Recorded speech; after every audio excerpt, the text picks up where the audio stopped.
जी hello नमस्कार। आप कैसे हैं? आई होप कि आप बहुत अच्छे होंगे और तगड़े तरीके से आपकी तैयारी भी चल रही होगी। तो मैं सबसे पहले आपका स्वागत करते हैं आपके अपने चैनल मैथ लाइफ 2.0 में, जहां हर दिन शानदार ट्रिक के साथ और एक बेस्ट अप्रोच के साथ प्रत्येक दिन बिहार सुपर टेट का एग्जाम का आपका क्लास मिलता है बेहतर तरीके से, बेस्ट अप्रोच और बेस्ट ट्रिक के साथ आपको एक एक झटके में चटकाना क्वेश्चन को सिखाया जाता है। तो आज आप देख पा रहे हैं कि बिहार सुपर टेट 2023 के एग्जाम को देखते हुए आपको ये धाकड़ मॉक टेस्ट आज के सेशन में होने वाला है और टॉप 20 क्वेश्चन आपके लाया गया है। आपके इस सेशन में बेहतर तरीके से आप सीखेंगे और एक एक झटके में हर सवाल को चटकाना सीखेंगे। बहुत कुछ आपको सीखने को मिलेगा, अंत तक बने रहिएगा। हर क्वेश्चन से आप कुछ ना कुछ सीख कर जरूर जाइएगा, हर क्वेश्चन आपको कुछ ना कुछ सिखा कर जाएगा, तो अंत तक बने रहिएगा। आपसे रिक्वेस्ट है कि पेन और पेपर लेकर बैठे, पेन और पेपर लेकर बैठे रहिएगा, तो जो भी आपके लिए यूनिक या बेस्ट अप्रोच दिखाई देगा तो तुरंत आप नोट डाउन कर लीजिएगा, ठीक है ना। तो आप देखते रहें, सीखते रहें और इस सेशन का आनंद भी लेते रहिएगा, ठीक है ना। बस आपसे छोटी सी गुजारिश है कि सब लोग लाइक कर दें, दबाकर इसको शेयर कर दें अपने दोस्तों के पास, जिस जिस ग्रुप में आप एक्टिव हो। और चैनल पर अगर पहली बार है तो चैनल को सब्सक्राइब करके रखें, ठीक है ना। तो सीधे चलते हैं क्वेश्चन से, है ना। आप देखेंगे कि पहला क्वेश्चन आपकी स्क्रीन पर दिखेगा। उससे पहले मैं आपको क्वेश्चन पूरा का पूरा दिखा देना चाहता हूं कि किस तरह का क्वेश्चन आज के सेशन में लाया गया है। ये आप देखिए कि पूरा पूरा क्वेश्चन आपके लिए डिजाइन करके लाया गया है, बिल्कुल एग्जाम ओरिएंटेड लेकर आया गया है, बिल्कुल एग्जाम ओरिएंटेड, और बहुत कुछ सीखने को मिलेगा। अंत तक बने रहिएगा, ठीक है ना। देखिए क्वेश्चन बहुत मजेदार है, एग्जाम ओरिएंटेड है, बहुत कुछ सीखने को मिलेगा, ठीक है ना। देखिए सवाल में पहला बोलता है कि एक षटभुज में विकर्णों की संख्या क्या होगी। विकर्णों की संख्या आपसे पूछ लिया है। षटभुज कौन होता है तो देखेंगे आप, षटभुज कौन होता है। ये देखिए षष्ठभुज होता है, षष्ठभुज जिसमें 6 भुजाएं होंगी, 1 2 3 4 5 6। तो बोला है कि विकर्णों की संख्या बता दीजिए, विकर्णों की संख्या बता दीजिए, विकर्णों की संख्या बता दीजिए। बहुत शानदार ट्रिक है, बहुत शानदार ट्रिक है। देखिए एक झटके में चटका दीजिएगा, एक झटके में इसको चटका दीजिएगा, बहुत शानदार ट्रिक है। बस देखिए क्या ट्रिक है, इसका याद रखिएगा, n इंटू n माइनस 3/2। क्या याद रखिएगा, n इंटू n माइनस 3/2, इसका याद रखिएगा ट्रिक। ये n क्या है तो भुजाओं की संख्या कितनी है, 1 2 3 4 5 6 है, तो यहाँ 6 रखें और यहाँ भी 6 रखें। -3 है तो -3, नीचे 2 कटेगा 3 बार में, 6 में से 3 घटेगा तो 3 होगा, और 3 में 3 से गुणा करेंगे तो 9 हो गया। कितना हो गया, 9 हो गया। 9 आपके सवाल का आंसर हो गया, 9 आपके सवाल का आंसर हो गया।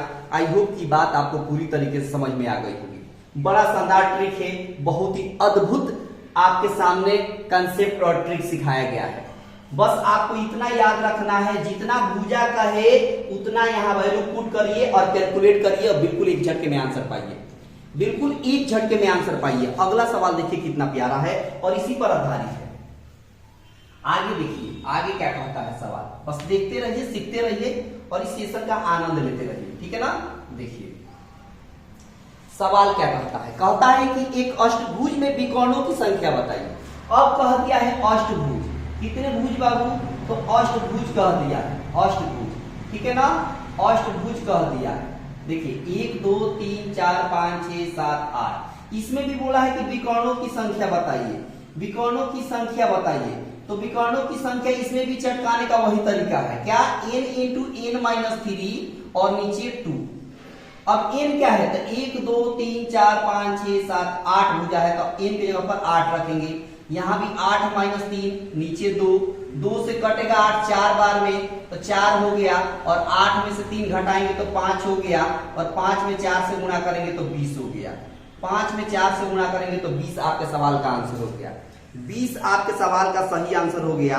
और आई होप कि आपको ये बात बेहतर तरीके से समझ में आई होगी, ये बात आपको पूरी तरीके से समझ में आ गई होगी। बहुत शानदार ट्रिक है, सवाल को चटकाने का सबसे आसान और सबसे सटीक ट्रिक यही है, इस सवाल को चटकाने के लिए, ठीक है ना। तो मैंने बताया था ना, आपको बहुत कुछ सीखने को मिलेगा, बस अंत तक बने रहिएगा। हर क्वेश्चन आपको कुछ ना कुछ सिखा कर जरूर जाएगा, बने रहिएगा, बस देखते रहिए। अभी तो शुरुआत है, अभी टॉप 20 आपको क्वेश्चन करना है, बस बने रहिए अंत तक और इस सेशन का आनंद लेते रहिए, ठीक है ना। देखिए सवाल में क्या कहता है कि कुछ छात्रों में 19.5 kg चीनी वितरित की गई है। कुछ छात्र हैं जिनके बीच 19.5 kg चीनी को वितरित करना है, मतलब बांटना है। कुछ छात्र हैं, वो छात्र हमको नहीं मालूम, वो छात्र कितने हैं ये बात नहीं मालूम, लेकिन कुछ छात्रों के बीच 19.5 kg चीनी को बांटना है। क्या करना है? बांटना है। और प्रत्येक छात्र को 3/4 kg चीनी मिल रहा है। हर छात्र को 3/4 kg क्या मिल रहा है? चीनी मिल रहा है। तो पूछ दिया है सवाल में कि छात्रों की संख्या बताइए। बहुत शानदार ट्रिक है, बहुत शानदार अप्रोच है। देखिए हर छात्रों को कितना मिल रहा है? 3/4 kg। और टोटल कितना केजी चीनी है? 19.5। इससे इसमें डिवाइड कर देंगे ना बाबू, तो पता चल जाएगा कि कितने छात्र थे, कितने छात्रों को चीनी मिला। तो देखिए इसमें हम भाग देंगे किससे बाबू? 3/4 से। ये 4 नीचे से ऊपर चला जाएगा, ये 4 नीचे से ऊपर चला गया, नीचे से ऊपर चला गया, तो यहां से कैंसिल करिए। अब जो भी कैंसिल करना है काटिए, 3 से काटिए, 3 चौका 18 और 3 पचे 15। अब 65 चौका कितना हो जाएगा? तो देखिए ट्रिक क्या है गुणा करने का भी। देखिए 6.5 है, देखिए गुणा करने का ट्रिक मैं बता रहा हूं। गुणा करने का ट्रिक देखिए, वैसे बनाने के लिए आप गुणा करके बना सकते हैं, लेकिन एक लॉजिकल कंसेप्ट क्या होता है, लॉजिकल ट्रिक क्या होता है ये देखिए।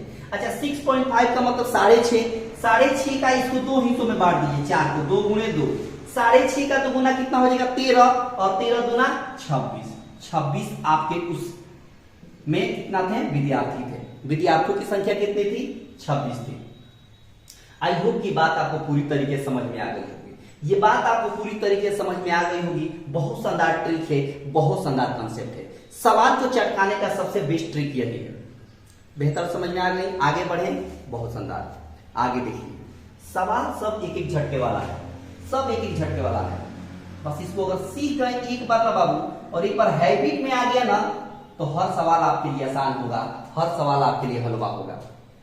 देखिए सवाल में क्या कहता है कि जब घंटे की सुई सुबह 6 बजे से शाम 6 बजे तक चलती है तो ढका हुआ कोण ज्ञात करें। देखिए ये आपका घड़ी हो गई, यहां पर 12 होता है, यहां पर 6 होता है। अब एक बात बताइए, जो घंटे वाली सुई होती है, घंटे वाली सुई जो होती है, वो अगर पूरा एक चक्कर लगा दे, मतलब कि सुबह हमें मान लीजिए 6 बज रहा है, सुबह हमें क्या बज रहा है? 6 बज रहा है। आप पूरा एक चक्कर लगाकर फिर से 6 आ जाएगी यहाँ पर, तब पूरा का पूरा ढक देगी। तब पूरा ढकने का मतलब है पूरा का पूरा एक चक्कर लगा दी, मतलब ये कि सुबह हमें 6 बज रहा है और फिर शाम को 6 बजाना है, उसको बजाना है। तो यहां पर पूरा एक चक्कर लगेगा तभी तो फिर से 6 बजेगा लास्ट में। तो इसका मतलब एक चक्कर लगाया तो कितना डिग्री का कोण बना? 360 डिग्री का। पूरा का पूरा एक चक्कर लगाने से कितना डिग्री का कोण बनता है? 360 डिग्री का। और यही आपके सवाल का आंसर हो गया। 360 डिग्री आपके सवाल का आंसर हो गया। 360 डिग्री आपके सवाल का करेक्ट आंसर हो गया। आई होप की बात आपको पूरी तरीके से समझ में आ गई होगी। बहुत आसान है, बहुत क्लियर आपको समझ में आया होगा कि सुबह अगर 6 बज रहा है, पूरा एक चक्कर लगाएंगे तभी तो शाम को 6 बजेगा, तो एक चक्कर लगाएगा तो 360 डिग्री। ठीक है, अगर यही कहता कि सुबह 6 बजे से दोपहर 12 बजे तक, तो 180 डिग्री आंसर करते, 180 डिग्री आंसर करते। ठीक है, समझ में आ गई बात। आगे देखिए, अगला सवाल देखिए कैसे चटकाएंगे। अगला सवाल देखिए, सवाल में क्या कहता है कि 3.6 इंटू 4.3, 3.6 इंटू 4.3 और नीचे है 7.2। कह दिया है कि इसका लगभग मान बताइए। लगभग इसका वैल्यू बताना है, लगभग में, अनुमानित मान लगभग में। देखिए एक बात बताइए, 36 गुना हो गया 72, दशमलव से दशमलव भी कैंसिल हो गया, बच गया 4.3 ऊपर और नीचे 2 बच गया। 2 से भाग देंगे तो 2 दूना 4 और 2 एकम 2, लगभग 2.1, लगभग 2.1 और 2 एकम 2, 2 पचे 10, 2.15 हो गया, 2.15 हो गया। ऑप्शन कौन सा होगा? तो ऑप्शन होगा 2.15 का मतलब 2.1 यानी ऑप्शन बी। ऑप्शन बी होगा लगभग में, ऑप्शन बी हो जाएगा आपके सवाल का आंसर। आपके सवाल का करेक्ट आंसर हो जाएगा ऑप्शन बी। आई होप की बात आपको पूरी तरीके से समझ में आ गई होगी। ये बात आपको पूरी तरीके से समझ में आ गई होगी। बहुत शानदार ट्रिक है, बहुत शानदार कंसेप्ट है। अगला सवाल देखिए कैसे चटकाएंगे। अगला सवाल भी बड़ा ही प्यारा है, अद्भुत है। देखिए सवाल में, देखिए सवाल में कहता है कि 270 डिग्री कोण एक उदाहरण है। 270 डिग्री कोण एक क्या है? उदाहरण है। देखिए मैं बता देता हूं। अगर 90 डिग्री होगा, 90 डिग्री, तो इसको कहेंगे समकोण। क्या कहेंगे बाबू? समकोण। समझते चलिएगा। अगर 90 डिग्री हो तो कहेंगे समकोण। अच्छा, वो अगर 180 डिग्री हो तो कहेंगे रिजु कोण। क्या कहेंगे? रिजु कोण। क्या कहिएगा? रिजु कोण। आराम से देखते चलिए। अगर आपको 270 डिग्री है, 270 डिग्री है, यही सवाल पूछा है, तो 270 डिग्री रहेगा तो इसको कहेंगे प्रतिवर्ती कोण। प्रतिवर्ती कोण। क्या कहेंगे? प्रतिवर्ती कोण कहेंगे। ठीक है।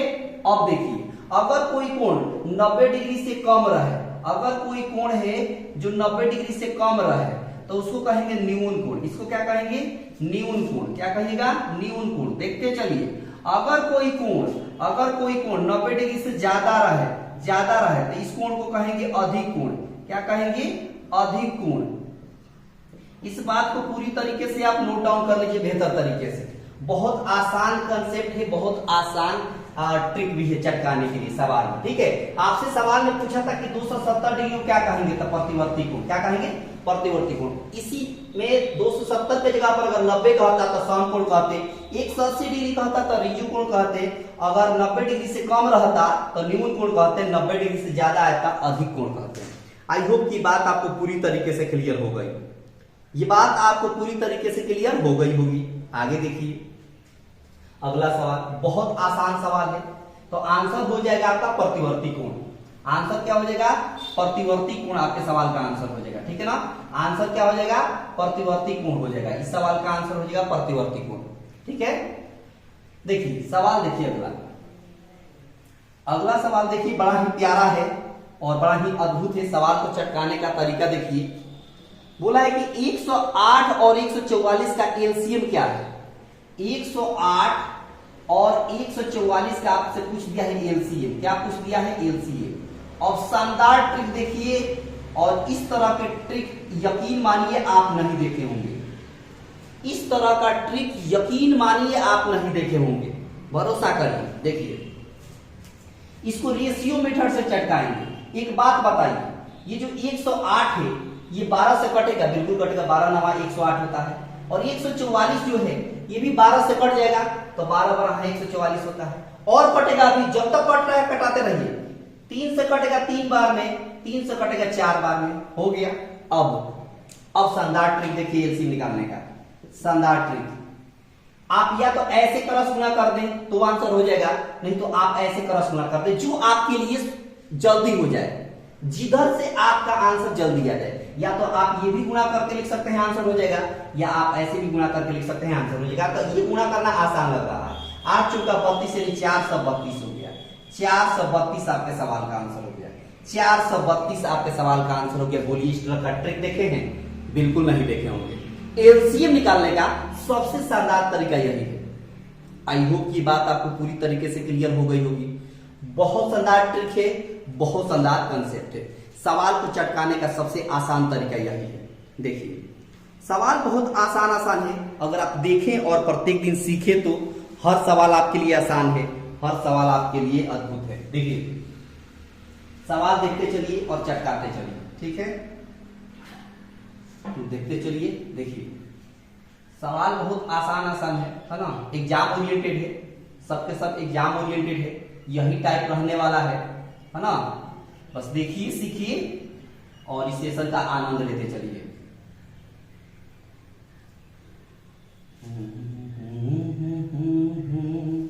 देखिए सवाल देखिए, कहता है कि 42 के गुणनखंडों की कुल संख्या बताइए। 42 का गुणनखंड निकालना है। तो इसका ट्रिक देखिए, 42 को गुणनखंड करने का ट्रिक देखिए। अच्छा एक बात बताइए, इसको फैक्टर करेंगे तो क्या मिलेगा? आप ऐसे भी फैक्टर कर सकते हैं, 2 से 21 बार में और 3 से 7 बार में हो जाएगा। इसका मतलब 42 को जो आपने फैक्टर किया तो 2 इंटू 3 इंटू 7 मिला।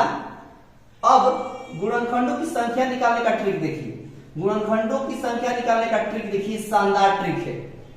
इसका पावर क्या है? 1 है। इसका पावर क्या है? 1 है। और 7 का भी पावर क्या है? 1 है। सबके पावर कुछ नहीं तो 1 छुपा रहता है। इस पावर 1 में 1 जोड़िए तो कितना हो जाएगा? 2 हो जाएगा। इसमें भी 1 जोड़िए तो कितना हो जाएगा? 2 हो जाएगा। और इसमें भी 1 जोड़ेंगे तो कितना हो जाएगा? 2 हो जाएगा। पावर में 1 बढ़ा देना है। जब भी गुणनखंडों की संख्या की बात कहे तो क्या करिएगा कि पावर में 1 बढ़ा दीजिएगा और सबको गुणा कर दीजिएगा फैक्टर करने के बाद। तो 2 दूना 4, 4 दूना 8 आपके सवाल का आंसर हो गया। 8 आपके सवाल का सही आंसर हो गया। 8 आपके सवाल का करेक्ट आंसर हो गया। आई होप कि ये बात आपको समझ में आ गई होगी। ये बात आपको पूरी तरीके से समझ में आ गई होगी। बहुत शानदार ट्रिक है, बहुत शानदार कंसेप्ट है। देखते रहिए, सीखते रहिए, है ना, और इस सेशन का आनंद लेते रहिए। बहुत आसान सवाल है। देखिए अगला सवाल देखिए, बहुत प्यारा है। कैसे चटकाएंगे जरा देखिएगा। सवाल बस देखिए, सीखिए, समझिए, इसमें कहीं पर कोई ताकत नहीं है। देखिए सवाल में आगे बोला है कि एक त्रिभुज की भुजाएं 5 सेंटीमीटर, 12 सेंटीमीटर और 13 सेंटीमीटर है। एक त्रिभुज की भुजाएं 5 सेंटीमीटर, 12 सेंटीमीटर और 13 सेंटीमीटर, ठीक है, ऐसे दे दिया है। त्रिभुज की भुजाएं ऐसे दे दिया है, ठीक है। आगे बोला है कि ये किस तरह की त्रिभुज है, ये किस तरह की त्रिभुज की भुजाएं हैं, ये बताना है। इसमें पूछा है कि किस तरह की त्रिभुज की भुजाएं हैं। शानदार ट्रिक देखिएगा। देखिए कैसे चटकाएंगे। ट्रिक क्या है सवाल को चटकाने का, वो देखिए। ट्रिक क्या है सवाल को चटकाने का, ये देखिएगा। क्या है इसमें, ये देखिएगा। इसमें बोला क्या है वो समझिएगा। इसमें बोला क्या है ये समझिएगा। देखिए इसमें बड़ा वाले भुजा को उठाइएगा। 5, 13 में 5, 12, 13 में सबसे बड़ा कौन है? 13 का एक्सवायर करिएगा, ठीक है। उसके बाद अन्य जो दोनों भुजाएं छोटी हैं उनका भी एक्सवायर करिएगा, यानी 5 का एक्सवायर और 12 का एक्सवायर, ठीक है। इस 13 का एक्सवायर करेंगे तो 169 होगा, ठीक है। इस 5 का एक्सवायर करेंगे तो 25 होगा और इस 12 का एक्सवायर करेंगे तो 144 होगा। अब तीनों का एक्सवायर करने के बाद सबसे पहले बड़ा वाला लेंगे, उसका एक्सवायर कर लेंगे, उसके बाद दोनों छोटे वाला का एक्सवायर करके लिख देंगे। अब अगला कदम क्या रहेगा कि देखेंगे कि इन दोनों को जोड़कर क्या इसके बराबर आ रहा है। जोड़िए 144 में 25 जोड़िए तो 169 आ जाएगा ना। इसका मतलब इन दोनों का योगफल इसके बराबर हो गया ना। तो देखिए जब भी इस दोनों छोटे अंकों का, दोनों छोटी भुजाओं का एक्सवायर करने के बाद बड़ी वाली एक्सवायर के बराबर अगर उनका योगफल आ जाए, इनका योगफल अगर आ जाए तो हम कहेंगे कि समकोण त्रिभुज है। क्या कहिएगा? समकोण त्रिभुज। क्या कहिएगा? समकोण त्रिभुज। अब एक कंसेप्ट समझिए। इसका तो आंसर हो गया समकोण त्रिभुज, इसका आंसर हो गया समकोण त्रिभुज, इस सवाल का आंसर हो गया समकोण त्रिभुज, इस सवाल का आंसर हो गया समकोण त्रिभुज। अब ट्रिक देखिए, एक बात समझिए, इसमें बहुत सारी बातें हो सकती है। अब सीखिए। इसका आंसर तो हो गया समकोण त्रिभुज, कोई दिक्कत नहीं है आंसर चटकाने में। अब एक बात मैं बता रहा हूं, समझते चलिएगा। अगर मान लीजिए कि बड़ी वाली का एक्सवायर करते हैं, बड़ी वाली भुजा का एक्सवायर करते हैं, बड़ी वाली भुजा का क्या करते हैं? एक्सवायर करते हैं। आज जो छोटी वाली है भुजा, इनका एक्सवायर के योग के बराबर ये नहीं होता, बड़ा हो जाता। क्या हो जाता? बड़ा हो जाता। क्या हो जाता? बड़ा होता। तो उसका नाम देते हैं हम, क्या नाम देते हैं? इसमें नाम देते हैं अधिकोण त्रिभुज। क्या नाम देते हैं? अधिकोण त्रिभुज। क्या नाम देते बाबू? अधिकोण त्रिभुज। अधिकोण त्रिभुज नाम देते हैं, ठीक है। लेकिन यही अगर बड़ी वाली भुजा, ये बड़ी वाली भुजा का एक्सवायर करते हैं, बड़ी वाली भुजा का एक्सवायर करते हैं, अन्य दो भुजाओं का जो योग है, अन्य दो भुजाओं का जो योग है, दोनों भुजाओं का, दो भुजाओं का योग जो है वो इससे छोटी हो जाती। इन दोनों की संख्याओं के एक्सवायर के योग से क्या हो जाती? छोटी हो जाती। तो अब हम कहते हैं न्यून कोण त्रिभुज। क्या कहते हैं? न्यून कोण त्रिभुज, न्यून कोण त्रिभुज, न्यून कोण त्रिभुज। आई होप कि ये बात आपको क्लियर हो गई होगी। अगर इनके दोनों भुजाओं के एक्सवायर के योग के बराबर अगर ये हो जाता तो समकोण, जैसे इसके पहले बताया। ये बात क्लियर हो गई पूरी तरीके से? ये बात आपको पूरी तरीके से क्लियर क्लियर हो गई होगी। आगे देखिए अगला सवाल कैसे चटकाएंगे। सवाल देखिए अगला सवाल क्या कहता है, ये देखिए अगला सवाल में कहता है कि अब भुजा दे दिया है 10, आगे बोल दिया है 10 सेंटीमीटर, फिर बोल दिया है 11 और 13, 11 सेंटीमीटर और 13 सेंटीमीटर। तो अब बोला है कि अब बताइए किस तरह का त्रिभुज की भुजाएं हैं। तो इसके लिए फिर से बड़ी वाली संख्या लेंगे, बड़ी वाली का एक्सवायर करेंगे और फिर इन दोनों छोटी वाली का एक्सवायर करेंगे, 10 का एक्सवायर और 11 का एक्सवायर। तो 13 का एक्सवायर 169 हो गया और 10 का एक्सवायर 100 हो गया और 11 का एक्सवायर 121 हो गया। अब इनका योग देखिए क्या इसके बराबर है। 100 में 121 जोड़ेंगे तो कितना होगा, तो कहेगा कि 221 होगा। क्या 221 की ये बराबर है, 221 की ये बराबर है, तो कहेगा बिल्कुल बराबर नहीं है। तो बराबर नहीं तो समकोण नहीं होगा। अब देखिए 169 जो है 221 से क्या है, छोटा है। क्या है, छोटा है। तो छोटा है मतलब न्यून कोण त्रिभुज, छोटा है मतलब न्यून कोण त्रिभुज कहेंगे। कौन त्रिभुज कहेंगे, न्यून कोण त्रिभुज। आपके सवाल का आंसर हो गया न्यून कोण त्रिभुज, आपके सवाल का आंसर हो गया। आई होप ये बात आपको समझ में आ गई, ये बात आपको पूरी तरीके से क्लियर हो गई होगी, इसमें कहीं किसी प्रकार की समस्या नहीं होगी। अगर फिर भी आपको समस्या है तो आप कमेंट बॉक्स में पूछ सकते हैं, कोई दिक्कत नहीं है, ठीक है, आप कमेंट कर सकते हैं। आगे देखिए, और मुझे लगता है कि आपको तो समस्या होगी ही नहीं, क्योंकि इतना बेहतर से आपको सिखा दिया गया कि बिल्कुल आपको इस तरह के सवाल में समस्या नहीं होगी, ठीक है। सवाल देखिए अगला सवाल देखिए क्या कहता है सवाल में कि 4 अंकों की सबसे बड़ी और 4 अंकों की सबसे छोटी संख्या का योगफल बताइए। अच्छा, 4 अंकों की सबसे बड़ी संख्या कौन होती है, तो कहेगा कि 9999। 4 अंकों की सबसे बड़ी संख्या कौन होती है, 9999। 1 अंकों की सबसे बड़ी संख्या 9, 2 अंकों की सबसे बड़ी संख्या 99, 3 अंकों की सबसे बड़ी संख्या 999 और 4 अंकों की सबसे बड़ी संख्या 9999। अच्छा, बोला है कि 4 अंकों की सबसे छोटी संख्या, तो 4 अंकों की सबसे छोटी संख्या क्या होती है, 1000 होती है। 3 अंकों की सबसे छोटी संख्या क्या है, तो 10 होगी। 2 अंकों की सबसे छोटी संख्या क्या है, तो 10 होगी। और 3 अंकों की सबसे बड़ी संख्या, सबसे छोटी संख्या क्या है, तो 100 होगी। 2 अंकों की सबसे छोटी संख्या क्या है, तो 10 होगी। 4 अंकों की सबसे छोटी संख्या क्या है, तो 1000 होगी। इनका योगफल बोला है, मतलब जोड़ देंगे तो 9 9 9 और 9 एक मिलकर 10, 10,999 हो गया। 10,999 आपके सवाल का आंसर हो गया। 10,999 आपके सवाल का आंसर हो गया। आई होप कि ये बात आपको क्लियर हो गई होगी। ये बहुत छोटा सवाल था, बच्चा वाला सवाल था ये, जो लगभग हर कैंडिडेट इसको चटका सकता है, वो भी बिल्कुल एक झटके में। क्लियर हो गया, आगे बढ़े। बहुत सुंदर, आगे देखिए अगला सवाल, इसमें कोई ताकत नहीं है, आराम से देखते चलिए, सीखते चलिए, ठीक है ना। देखिए सवाल देखिए क्या कहता है आगे कि तापमान पहले 18 डिग्री सेल्सियस बढ़ जाता है और फिर 23 डिग्री सेल्सियस गिर जाता है, ठीक है। पहले तापमान जो है वो 18 डिग्री सेल्सियस बढ़ जाता है, 18 डिग्री सेल्सियस बढ़ जाता है, ठीक है, और फिर से 23 डिग्री सेल्सियस घट जाता है। 23 डिग्री सेल्सियस क्या हो जाता है, घट जाता है। तो पूछा है आपसे कि यदि प्रारंभिक तापमान शुरुआत में अगर 27 डिग्री था, प्रारंभिक में शुरुआत में अगर 27 डिग्री सेल्सियस था, शुरुआत में अगर स्टार्टिंग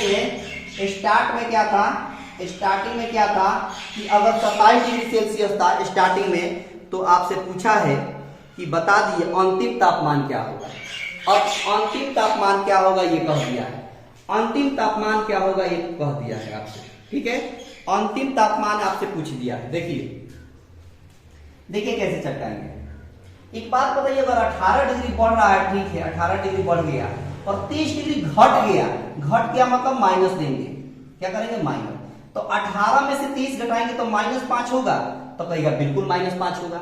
18 में से 23 घटाएंगे तो क्या होगा, -5, क्योंकि ये घट गया है, गिर गया है, ये बढ़ गया है उसको प्लस में, जो गिर गया है उसको माइनस में, तो कितना आ गया, 5 डिग्री। यही -5 डिग्री यहां पर जोड़ दीजिए। तो एक बात बताइए, 27 में से 5 घटेगा तो कितना होगा, 22 डिग्री, यानी 22 डिग्री अंतिम आपका तापमान कितना हो जाएगा, तो कहेगा कि अंत में तापमान जो हो जाएगा, अंतिम तापमान, वो कहेगा कि अंतिम तापमान हो जाएगा 22 डिग्री, अंतिम तापमान हो जाएगा 22 डिग्री। आई होप कि ये बात आपको क्लियर हो गई होगी। ये बात आपको पूरी तरीके से क्लियर हो गई होगी कि अंतिम तापमान कितना होगा, तो कहेगा कि 22 डिग्री। अंतिम तापमान कितना हो जाएगा, तो कहेगा कि 22 डिग्री। ठीक है, आगे देखिए सवाल, देखिए कैसे चटकाएंगे।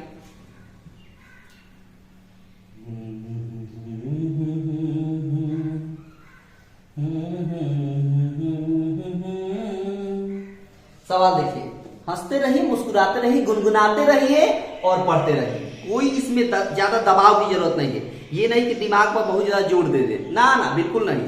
हंसते रहिए, मुस्कुराते रहिए, है ना, और इस सेशन का आनंद लेते रहिए। आगे देखिए सवाल कहा है कि 8 किलो 350 ग्राम में से 8 केजी 350 ग्राम में से घटाना है कितना, 3 किलो 178 ग्राम। 3 केजी 178 ग्राम घटा देना है, माइनस कर देना है। ये तो बच्चों वाली सवाल हो गई। घटाइए, 2 14 में 7 गया 7, और 1 में से यहां पर बच गया 2 में से गया तो 1, यहाँ केजी यहाँ ग्राम। 8 में से 3 गया 5 केजी। 5 केजी 172 ग्राम। 5 केजी 172 ग्राम मैंने ऑप्शन ए हो गया। 5 केजी 172 ग्राम, ये बच्चों वाली सवाल थी। घटाना है, सिंपल। ये क्या बोला है कि इसमें से घटा दीजिए, आंसर कर दीजिए, हो गया एक झटके में। देखिए आज का पेपर मैंने बिल्कुल इजी रखा था, कल के अपेक्षा, कल का जो सेशन हुआ था उसके अपेक्षा आज का पेपर बिल्कुल आसान मैंने रखा है।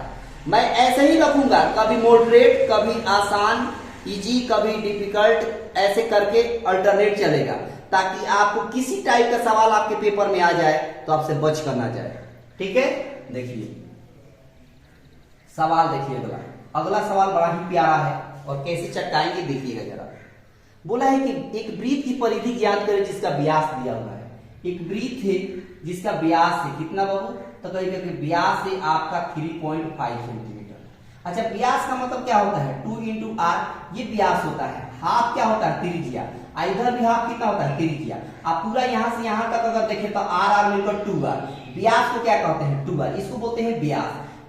जो वृत्त के केंद्र से होकर जाए जो लाइन एक छोर से दूसरे छोर तक, वो वृत्त का क्या कहलाता है, व्यास कहलाता है। तो व्यास कितना दिया है, 3.5 दिया है।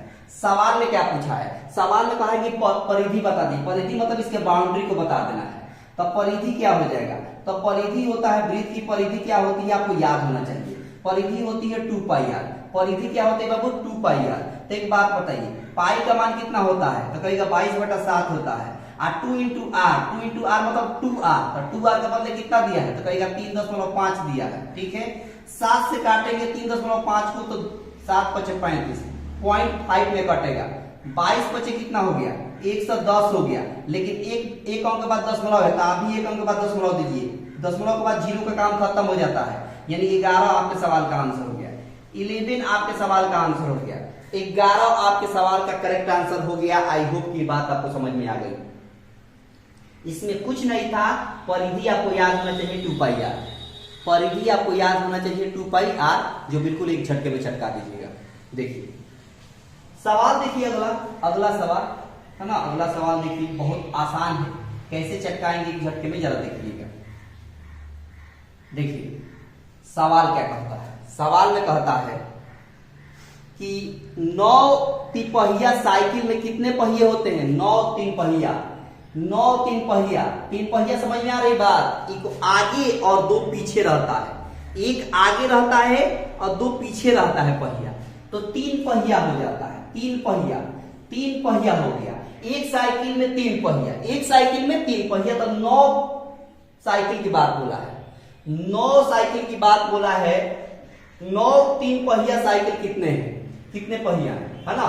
9 3, अगर 3 पहिया 9 साइकिल है तो टोटल कितने पहिए होंगे, यही पूछा है आपसे सवाल में। ठीक है ना, कि कितने पहिए होते हैं। तो एक साइकिल में 3 पहिया, तो 9 साइकिल है तो 9 3 27 पहिया हो जाएगा। 27 पहिया। ये एक झटके वाला सवाल था, यानी बिना आपको पेन छुए ही आपके सवाल का आंसर हो जाता।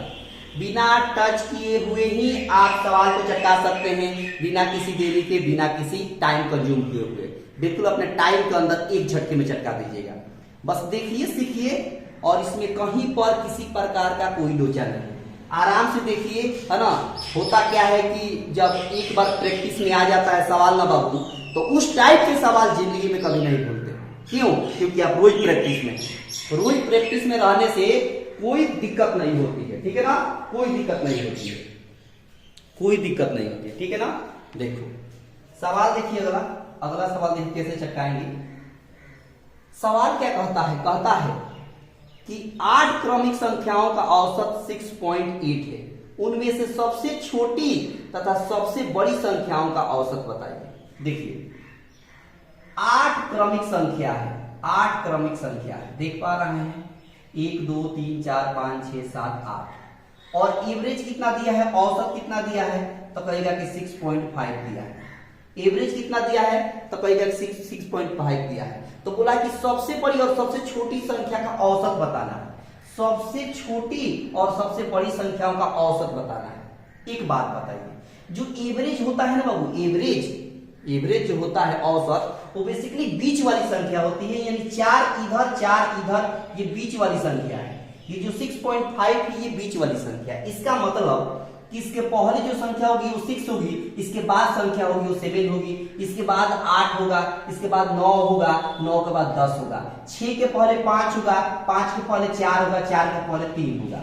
इस तरह क्रमिक संख्या बन गया। इस तरह आप देख सकते हैं कि क्रमिक संख्या बन गया। जब भी कितनों संख्याओं का औसत दे, तो औसत को हम बीच वाली संख्या मान लेंगे, औसत को क्या मान लेंगे, बीच वाली संख्या मान लेंगे, और उसके बाद आधा हिस्सा इधर आधा हिस्सा इधर। आपने 16 पिक्चर देखा है, 16, उसमें क्या कहता है, कहता है कि आधे इधर जाओ आधे इधर जाओ, बाकी मेरे पीछे आओ, ऐसे होता है। तो देखिए आधे इधर, तो ये बीच वाला होता है औसत।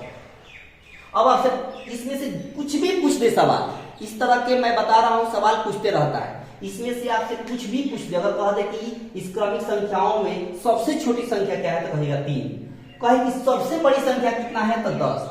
ऐसे भी कह सकता है कि दूसरी सबसे बड़ी संख्या क्या है, तो कहेगा 9, दूसरी सबसे छोटी संख्या क्या है, तो कहेगा 4, तीसरी सबसे छोटी संख्या क्या है, तो कहेगा 5, तीसरी बड़ी संख्या कितनी है, तो कहेगा 8। इस तरह सवाल में से क्या पूछा है कि सबसे छोटी, तो सबसे छोटी क्या है 3, सबसे बड़ी तो कितनी है 10, इसका औसत बताना है, तो दोनों को जोड़कर 2 से भाग, तो 10 और 3 13 हो गया, 13 में 2 से भाग देंगे तो 6.5, यानी 6.5 आपके सवाल का आंसर हो गया। 6.5 आपके सवाल का आंसर हो गया। 6.5 आपके सवाल का आंसर हो गया। आई होप ये बात आपको पूरी तरीके से समझ में आ गई होगी। ये बात आपको पूरी तरीके से समझ में आ गई होगी। इसमें कहीं पर किसी प्रकार का कोई लोचा नहीं, कोई समस्या नहीं, बहुत आसान सवाल था जो एक झटक में आपने चटका दिया। कोई दिक्कत? तो कहेगा बिल्कुल दिक्कत नहीं। अगला सवाल देखिए कितना प्यारा है, देखते चलिए, सीखते चलिए, है ना, और इस सेशन का आनंद लेते चलिए, ठीक है ना। देखिए सवाल देखिए अगला क्या कहता है। अगला सवाल देखिए, अगला सवाल बड़ा ही प्यारा है, कैसे चटकाएंगे देखिएगा।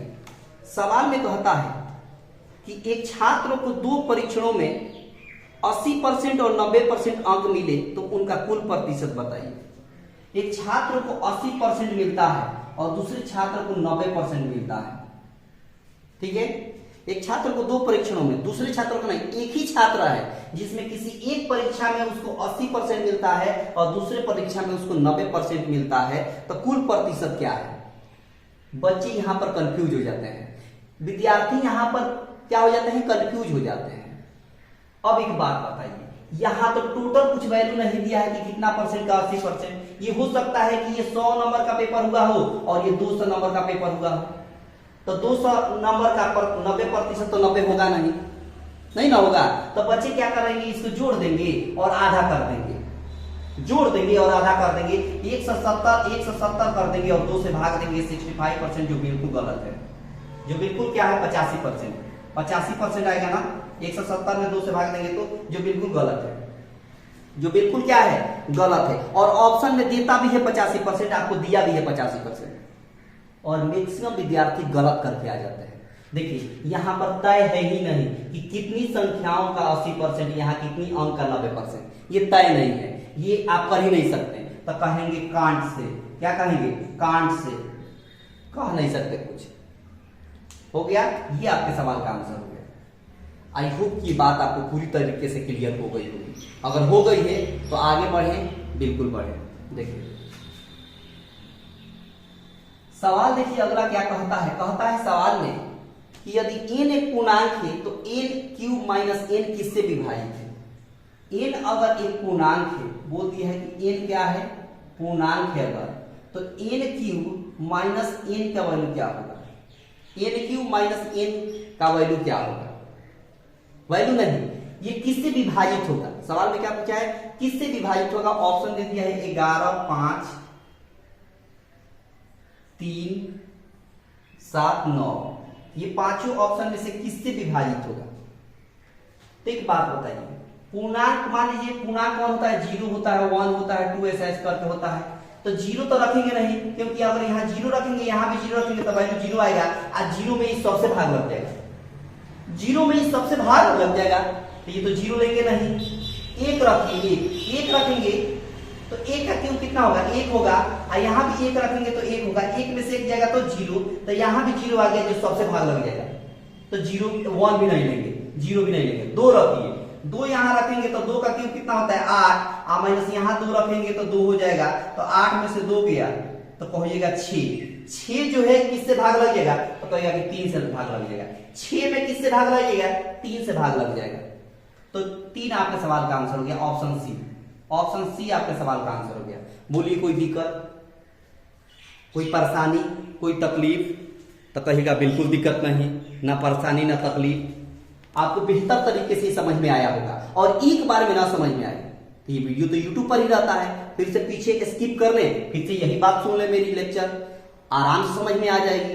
ठीक है, बहुत सुंदर। तो आज की सेशन की समाप्ति मैं यहीं पर करता हूं, आज के सेशन की समाप्ति मैं यहीं पर करता हूं, और उम्मीद है कि आपको बेहतर तरीके से आज के सेशन का हर सवाल का कंसेप्ट और हर सवाल का ट्रिक बेहतर तरीके से आपको समझ में आ गया होगा। अगर रियल में पसंद आया है तो आपसे रिक्वेस्ट है कि सब लोग लाइक करके जाएंगे, ज्यादा से ज्यादा अपने दोस्तों के पास शेयर कर देंगे, जिस ग्रुप में आप एक्टिव हो, और चैनल पर जितने लोग पहली बार होंगे चैनल को सब्सक्राइब कर लीजिएगा। ठीक है ना, तो मिलते हैं अगले क्लास में।